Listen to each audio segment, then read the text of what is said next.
Hey everybody, I figured I'd give you guys a quick update on the Ceton InfiniTV 4 right quick. It is in good working condition, no more issues with changing channels, getting the random subscription required error, and you know, that kind of stuff. It's working like it's supposed to.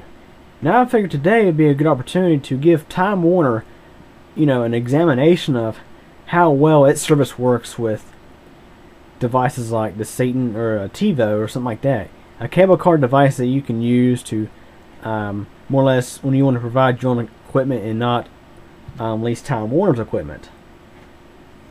So anyways, let's go ahead and get started here. First off, let me go ahead and start out with cable card support. That is highly important when it comes to devices like this.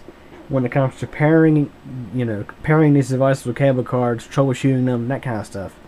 Time Warner Cable has very good cable card support. But you do have to call a separate phone number to get it. You can't just call the main line. I mean, they can transfer you, but you'll be sitting and waiting forever to get through. And you have to go through the dumb phone tree where it asks you where you're located and it says, we are not experiencing an outage for your area. How can we help you? Anyways, if you dial the correct phone number for Time Warner Cable, which I don't have it right now, you know, for Time Warner's cable card support, usually you don't have to wait long at all. Less than 5 minutes. As a matter of fact, in most cases, I get somebody right away. And the neat thing is most of these people are highly experienced with the Ceton, with the Tivo, with the HDHR Prime, you know, all of those. They're highly experienced with these devices and know how to troubleshoot them. And most of the technicians I have talked with really like the Ceton because it has good troubleshoot menus and everything. So that way you can pinpoint problems, especially using the Ceton diagnostic utility. So basically, Time Warner Cable has very, very good cable card support. Now let's go ahead and talk about the network itself, you know, the Time Warner Cable network. I have found that it really depends on where you live. Signal issues can be common, and this is probably the same with most cable companies. And it really depends on what cable technician comes out to your house on whether or not your problem will be properly solved. And if you look on Computer Channel, you'll find quite a few videos. You'll see one, and I believe the title to it is Time Warner Cable finally fixed and not band-aided a signal problem. In that video I mentioned how the Time Warner technician seemed to have a lot of knowledge in actually fixing the problem. He installed a device which they call an equalizer. I call it just a powered amp, which goes in, which, you know, equalizes and boosts the signal to every cable outlet. But he installed that, and signal problems have become a lot less of an issue. Now the funny thing is, with devices like the Ceton and maybe the Tivo and HDHR Prime, they're highly susceptible to low signal, whereas Time Warner Cable's set-top boxes seem to be able to handle low signal a lot better. You'll get a lot less macro blocking with the Time Warner set-top box than you will with a Ceton. I have found out in past experience. Now, here's another thing that I don't like about the network. And that is the fact they use switched digital video. Now, normally this is not an issue, like if you're using a set-top box. Switched digital video basically cuts back on bandwidth on the network. Instead of having, you know, like, I don't know, 1,500 different channels, they have, I guess, like 200 something channels that are not switched and like 700 something channels that are switched. Now with the Ceton, Tivo, and HDHR Prime, these are what's called one-way devices. They receive info from, you know, Time Warner's head end. They can't transmit info to Time Warner Cable, unlike a set-top box which has true two-way built in, which can send information to Time Warner. The Ceton and other cable card devices on these kinds of networks had to use what's called a tuning adapter, which is that thing up there. Notice I have two of them. The funny thing is Time Warner doesn't charge you for these, and that's a good thing. As a matter of fact, I believe the only cable company that was charging for these was Bright House, and I believe that got abolished not too long ago. I mean, these are required when you have a cable card device. So with Time Warner Cable, you only have to pay for the cable card, which is like $2.50 a month, something like that.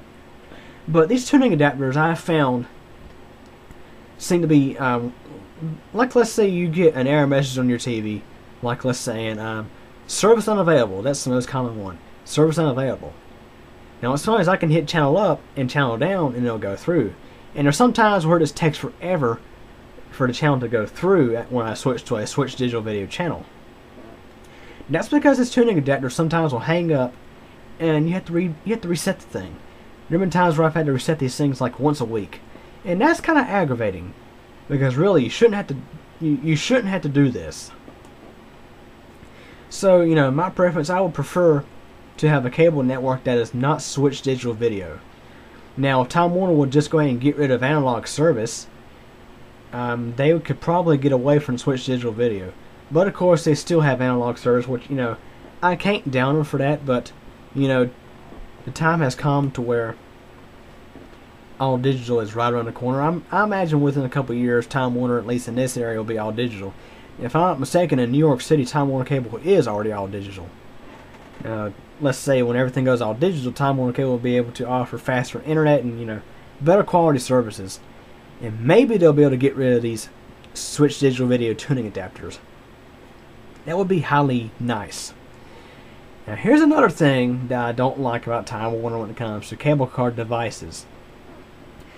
In terms of CableCARD devices, you have copy protection flags, more or less CCI flags. Now many cable providers use these properly. For most of the cable channel lineup, the CCI flag is set to 0x00. It's a I think like a 2-byte flag, something like that. And when it's set to 0x00, it's copy freely, just like on analog. You can record a TV show and you can do whatever you want to with it. You can burn it to a DVD. You can transfer it to another computer to watch somewhere else, or you can watch on another computer on your network. Now, in terms of the CCI bit or byte, I have a very nice rant video about that. You might want to check it out. It's kind of funny. I actually get pretty upset too. If you, it's not very often I get actually mad or upset in my videos, but in this one I did get pretty frustrated because it's aggravating when you can't watch a TV show in another room. Which it's because Time Warner Cable blankets most of its channel lineup with the 1-copy CCI bit, meaning you can record a show to a host device, but you can't transfer that recording to another computer.